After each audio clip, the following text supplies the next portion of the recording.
Momento de destaque internacional. Bom dia, Fabrício Naitsky. Bom dia, Lívia Zanolini. Vamos lá, então. Guerra entre Rússia e Ucrânia. Sim. O presidente da Ucrânia, Volodymyr Zelensky, afirmou na noite de ontem que o país tem um plano de vitória para acabar com a guerra contra a Rússia. Esse documento deve ser entregue para o governo dos Estados Unidos em uma promessa feita para a Casa Branca. E o Fabrício vai detalhar esse assunto para a gente, vai nos contar quando esse plano deve ser, de fato, entregue. Tudo indica que na semana que vem, porque semana que vem, em Nova York, tem a Assembleia Geral da ONU, onde todos os países, quase todos os países, chefes de Estado, estarão presentes. Volodymyr Zelensky e o seu novo ministro das Relações Exteriores certamente estarão por lá e aí devem entregar para Joe Biden, então, esse plano de vitória descrito por Volodymyr Zelensky, que, segundo ele, teria sido completo, então, pelo governo ucraniano, em reunião com membros do Exército, do alto escalão das forças militares da Ucrânia e também, claro, novos ministros do governo, já que o governo ucraniano passou por uma grande reforma ministerial na semana retrasada. Agora, o Zelensky não deu muitas pistas do que contém esse plano de paz, do que contém esse plano de vitória. E aí fica a grande questão. O que ele disse é o seguinte, que esse plano vai manter o país forte e evitar novos conflitos. Ele também garante que o plano não vai congelar o conflito atual e adiar uma futura agressão russa, mas sim que vai acabar com a guerra de vez, depois de 2 anos de guerra já entre Rússia e Ucrânia. Esse plano começou a ser desenhado, Lívia, na Conferência de Paz em junho, lá na Suíça, que muitos países participaram, mas que a Rússia não foi nem convidada para essa conferência, para essa cúpula de paz na Suíça. O que deve acontecer é uma nova cúpula, uma nova edição da cúpula nos próximos meses e o governo Zelensky já disse estar aberto à possibilidade de convidar a Rússia para participar. Mas a Rússia diz que não quer participar de jeito algum, que isso é um grande circo, que não confia nessa cúpula de paz. O que a gente também tem que levar aqui em consideração são declarações anteriores do presidente Volodymyr Zelensky se negando a entregar qualquer tipo de território ocupado pelas tropas do Kremlin. Ou seja, esse plano de paz, esse plano da vitória de Volodymyr Zelensky não deve incluir a entrega de territórios ocupados pela Rússia atualmente. Então a gente vai descobrir ainda nas próximas semanas exatamente o conteúdo desse plano. Enquanto a gente não descobre, tem outras coisas que dá pra gente trazer aqui, outras informações que a gente descobre sim. Por exemplo, o governo da Rússia está bem satisfeito com o governo da Índia. Por quê? Porque foi descoberto pelo exército russo que munições indianas estão sendo usadas pelas tropas ucranianas na guerra.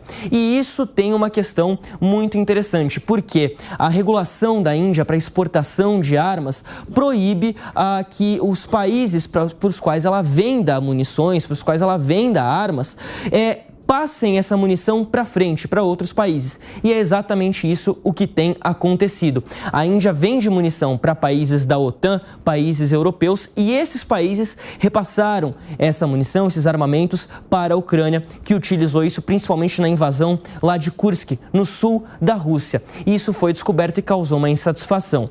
A Índia não se pronuncia ainda oficialmente, mas vê essa ideia até com certos bons olhos, porque acredita ser uma boa oportunidade para desenvolver a sua indústria bélica. Pode causar uma tensão nos BRICS, que a gente já trouxe aqui hoje no jornal, que ontem Vladimir Putin e o Lula conversaram por telefone sobre a reunião dos BRICS. Ou seja, na próxima reunião, que vai ser lá na Rússia, a gente pode ter alguma novidade envolvendo esse assunto. Sobre isso, inclusive, vamos ouvir o Zé Maria Trindade, porque nós demos a reportagem, inclusive, Naitsky, sobre essa conversa que Lula teve com Vladimir Putin, né, Zé? E o principal ponto dessa conversa, além desse que você levantou, é justamente o esforço, vamos dizer assim, do governo brasileiro de costurar um plano de paz para acabar com essa guerra entre Rússia e Ucrânia, juntamente com a China. E esse plano passa, inclusive, por realizar uma conferência internacional em que ambos os países, Rússia e Ucrânia, participem. Agora tem esse plano que o Naitsky trouxe a informação, plano que vai ser apresentado pelo Zelensky à Casa Branca, ao presidente Joe Biden.